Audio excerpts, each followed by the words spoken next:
Tibetan Philosophy. Core Philosophical Systems and Practices, Part 2 of 3. Chapter 1. The Four Great Schools. As Tibetan Buddhism matured, it crystallized into four major schools, each with its own philosophical emphasis, practices, and lineages. These are the Nyingma, Kagyu, Sakya, and Gelug schools. While all share the foundational teachings of the Buddha and the early Indian masters, each school developed unique approaches to the path of awakening, contributing to the rich diversity of Tibetan philosophical thought. The Nyingma, or ancient school, traces its origins to the earliest transmission of Buddhism into Tibet, particularly the teachings of Padmasambhava. The Kagyu school, known as the oral lineage, emphasizes meditation and the direct transmission of experiential wisdom from teacher to student. The Sakya school is renowned for its scholastic rigor and its synthesis of Indian and indigenous Tibetan thought. The Gelug school, founded by Tsongkhapa in the 15th century, became the most influential, known for its systematic approach to philosophy and monastic discipline. Chapter 2. The Nyingma school and the Great Perfection. The Nyingma school is perhaps best known for its teachings on Dzogchen, the Great Perfection. Dzogchen is not a philosophy in the conventional sense, but a direct pointing to the nature of mind itself. According to Dzogchen, the mind's true nature is already pure, luminous, and free from all conceptual elaboration. The task of the practitioner is not to fabricate enlightenment, but to recognize what is already present. Nyingma philosophy is deeply influenced by the Tantra's esoteric texts that describe advanced meditative practices and visionary experiences. The school's literature is vast, including the so-called treasure texts said to be hidden by Padmasambhava and revealed by later masters. These texts often blend philosophical analysis with poetic imagery, guiding practitioners toward a direct, non-conceptual realization of reality. Dzogchen's radical message that enlightenment is not something to be attained, but recognized has inspired generations of Tibetan thinkers and meditators. It challenges the very basis of philosophical inquiry, suggesting that the ultimate truth lies beyond words and concepts. Chapter 3. The Kagyu school and the path of direct experience. The Kagyu school is often called the practice lineage for its emphasis on meditation and yogic techniques. Its philosophical foundation rests on the teachings of Indian masters such as Tilapa and Naropa, and its transmission into Tibet is credited to Marpa, the translator, and his legendary disciple, Milarepa. Central to Kagyu philosophy is the doctrine of Mahamudra, the Great Seal. Like Dzogchen, Mahamudra points to the nature of mind as empty, luminous, and ungraspable. The path to realization involves a combination of preliminary practices, guru devotion, and advanced meditation techniques. Kagyu texts are filled with songs of realization, spontaneous verses in which yogis express their insights into the nature of reality. The Kagyu tradition is also known for its system of reincarnate lamas, or tulkus, most famously the Karmapa lineage. This system reflects a deep philosophical commitment to the continuity of mind and the possibility of spiritual attainment across lifetimes. Chapter 4.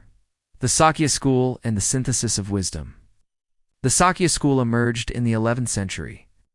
Founded by Kankenchak Gyalpo and later shaped by the great scholar Sakya Pandita. Sakya philosophy is characterized by its synthesis of Indian Madhyamaka philosophy and indigenous Tibetan insights. The school is particularly known for the Ore Path and its fruit, a comprehensive system that integrates philosophical study, meditation, and tantric practice. Sakya Pandita was a master of logic and debate, and his works are still studied in Tibetan monasteries today. He argued for a middle way between nihilism and eternalism, emphasizing the emptiness of all phenomena, while affirming the reality of conventional truth. The Sakya school's approach is both analytical and experiential, encouraging practitioners to test philosophical claims through direct experience. Chapter 5. The Gelug school and the triumph of reason. The Gelug school, founded by Tsongkhapa in the 15th century, represents the apex of Tibetan scholasticism. Tsongkhapa was a brilliant philosopher and reformer. He sought to purify Tibetan Buddhism of what he saw as excesses and misunderstandings. He emphasized rigorous study, ethical discipline, and the systematic practice of meditation. Gelug philosophy is grounded in the Madhyamaka, or middle way school of Indian Buddhism, particularly the works of Nagarjuna and Chandrakirti. Tsongkhapa's magnum opus, the Lamrim Chenmo, or Great Treatise on the Stages of the Path, lays out a step-by-step guide to enlightenment, integrating philosophical analysis, ethical conduct, and meditative absorption. The Gelug school is also known for its monastic universities, where monks engage in years of debate, memorization, and philosophical inquiry. The Dalai Lama, spiritual leader of Tibet, belongs to this tradition, and his teachings reflect the Gelug commitment to reason, compassion, and universal responsibility. Chapter 6. Emptiness and Interdependence. At the heart of all Tibetan philosophical schools lies the doctrine of emptiness, or Unyat. This concept, inherited from Indian Madhyamaka philosophy, asserts that all phenomena lack inherent existence. Things do not exist independently, but arise in dependence upon causes, conditions, and conceptual designation. Emptiness is not a denial of reality, but a recognition of its fluid, interdependent nature. The famous Tibetan analogy is that of a rainbow, beautiful and vivid yet lacking any solid independent core. Understanding emptiness is said to dissolve the roots of ignorance and suffering, opening the way to wisdom and compassion. Interdependence, or Praditya Sumapa, is the flip side of emptiness. It teaches that everything is connected, that our actions ripple outward to affect the entire web of life. This insight underpins the ethical teachings of Tibetan Buddhism, encouraging practitioners to act with kindness, responsibility, and awareness of the larger whole. Chapter 7. Mind and Consciousness. Tibetan philosophers have long been fascinated by the nature of mind. Is the mind a substance, a process, or something beyond all categories? The debates are intricate and profound, ranging from the Yogbik review that mind is the ultimate reality to the Madhyamaka insistence that even mind is empty of inherent existence. Meditative practice is seen as the laboratory in which these philosophical questions are tested. Through techniques such as shamatha and vipassana, or calm, abiding insight, practitioners investigate the workings of their own consciousness, seeking to uncover its deepest nature. The highest teachings, such as Jokten and Mahamudra, point to a direct, non-conceptual awareness that transcends all dualities. This awareness is said to be the ground of both samsara and nirvana, the source of all experience, and the key to liberation. Chapter 8. Debate, Logic, and the Monastic Curriculum. Tibetan monasteries are not only centers of meditation, but also of rigorous intellectual training.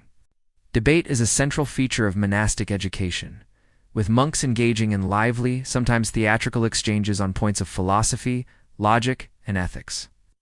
The curriculum is vast, covering the 5 great topics: logic and epistemology, the perfection of wisdom, the middle way, monastic discipline, and metaphysics. Texts are memorized, analyzed, and debated, often for decades. The goal is not merely to accumulate knowledge, but to internalize wisdom and develop the capacity for clear, compassionate action. This tradition of debate and scholarship has produced some of the world's most sophisticated philosophical literature and continues to thrive in Tibetan communities around the globe. Chapter 9. Philosophy and Practice. For Tibetans, philosophy is not an abstract pursuit, but a guide to living. The teachings on emptiness and interdependence inform every aspect of life, from the way one treats others to the way one faces death. Mind training, or lajong, is a popular practice that uses short slogans to transform adversity into spiritual growth.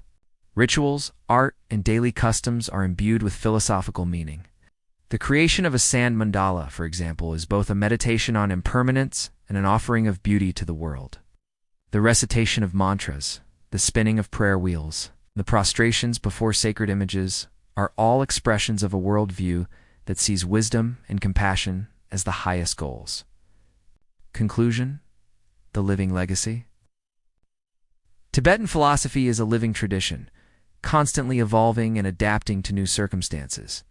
In exile and diaspora, Tibetan teachers have brought their wisdom to the world, engaging in dialogue with scientists, philosophers, and seekers of all backgrounds, providing dazzling insights into the nature of being.